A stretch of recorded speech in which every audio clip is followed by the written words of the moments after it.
Everyone thinks political instability is an internal affair. They're catastrophically wrong. The story of the United Fruit Company isn't just about bananas. It's about unchecked corporate power, the twisting of geopolitics, and the creation of entire banana republics, a term born from their very operations. For decades, this American titan dictated terms, overthrew governments, and reshaped the destiny of Central America, all for a profitable fruit. At its peak, United Fruit, or the octopus as locals called it, controlled vast tracts of land, railways, and port facilities across Guatemala, Honduras, and Costa Rica. They weren't just farmers, they were a state within a state, wielding more economic and political influence than the national governments themselves. Their reach was global, their methods often ruthless. The company's origins trace back to the late 19th century. Minor C. Keith, an American entrepreneur, initially built railroads in Costa Rica. Facing financial ruin, he started planting bananas along the tracks as a speculative venture. This simple crop would soon become a global commodity, and Keith, a kingmaker. In 1899, Keith merged his interests with Andrew W. Preston's Boston Fruit Company, forming the United Fruit Company. This consolidation created a behemoth. Their strategy was simple: acquire massive landholdings, build the necessary infrastructure to transport perishable fruit, and then dominate the market from cultivation to consumer. Their control was total. They owned the plantations, the railways, the port facilities, and the refrigerated Great White Fleet of ships that carried bananas to North American and European markets. They even owned the telegraph lines, controlling information flow. This vertically integrated empire was a marvel of early corporate efficiency, but it came at a steep price for the host nations. The term banana republic wasn't just a colorful phrase, it described a genuine political reality. United Fruit often received enormous concessions from Central American governments, tax exemptions, land grants, and control over crucial infrastructure in exchange for investment. These governments, often weak and corrupt, were easily swayed. When local governments dared to challenge the company's power, United Fruit didn't hesitate to act. They funded coups, armed rebels, and lobbied the U.S. government to intervene. The company's influence extended directly into the State Department, blurring the lines between corporate interest and national foreign policy. Perhaps the most infamous example is Guatemala in 1954. Democratically elected President Jacobo Arbenz Guzman initiated land reforms, proposing to expropriate uncultivated land from large landowners, including United Fruit, offering compensation. This was seen as a direct threat to the company's vast holdings.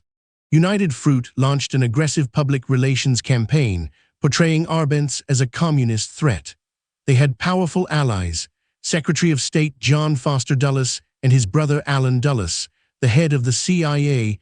Both had direct ties to the company through their former law firm, Sullivan and Cromwell.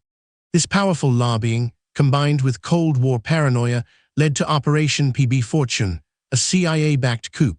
Arbenz was overthrown, replaced by a military junta friendly to United Fruit. This single act plunged Guatemala into decades of civil war and instability, a direct consequence of corporate greed and geopolitical maneuvering.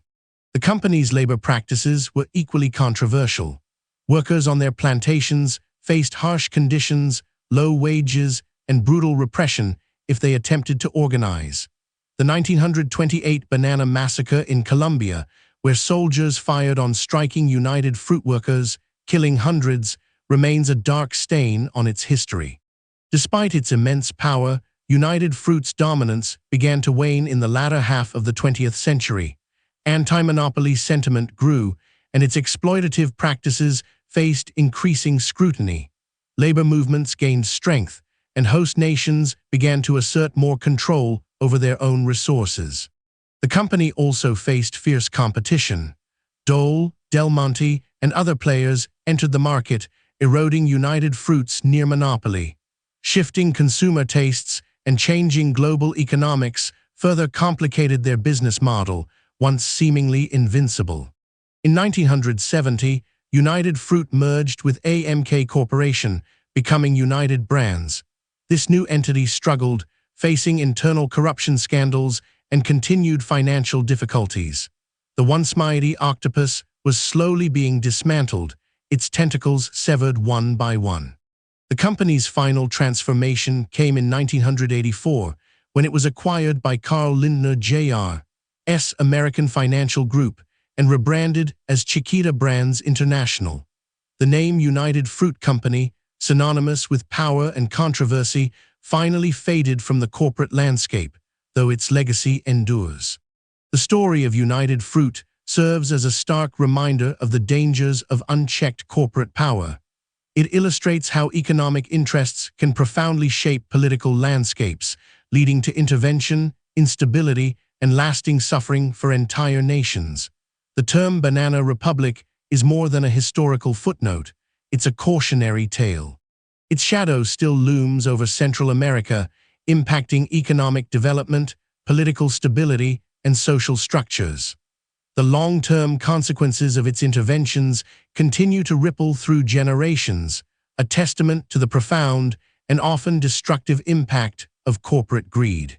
The United Fruit Company's rise and fall is a complex narrative of innovation, exploitation, and geopolitical manipulation.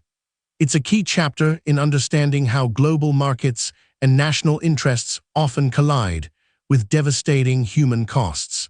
The next time you peel a banana, remember the hidden history behind it, a history of empires built on fruit and nations broken by ambition.